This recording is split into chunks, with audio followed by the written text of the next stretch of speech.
आपला ऐतिहासिक विजय झालेला आहे आणि त्यामुळे खऱ्या अर्थाने आमची जबाबदारी वाढलेली आहे.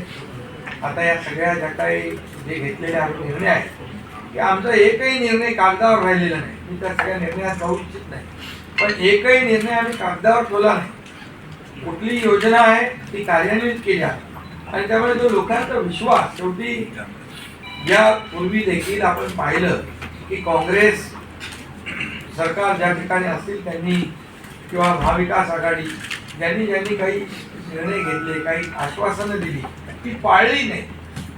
आश्वासनं दिली, नंतर कर्नाटकमधलं आश्वासन घ्या, हिमाचलमधलं घ्या, आपल्या राजस्थानमधलं घ्या पूर्वीचं, की त्यामध्ये आश्वासन दिल्यानंतर निवडून आल्यानंतर केंद्राकडे पैसे मागायला लागले.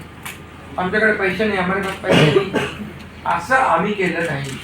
आम्ही जे बोललो आमची हातपायापासून काय म्हणतो त्याला पांघरून पाहून आम्ही अंतरून पाहून पाय पसरले आणि ज्या योजना आम्ही केल्या या योजनांचं पूर्णपणे त्याच्यामध्ये कुठलीही योजना बंद होणार नाही याची आम्ही काळजी घेतली.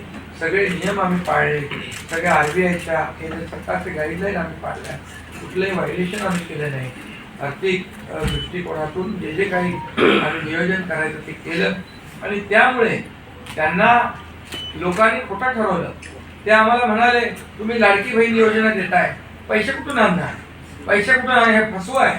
आणि त्यांनीच आमची योजना सोडून नंतर त्यांच्या वचननाम्यामध्ये टाकली. पण तुम्ही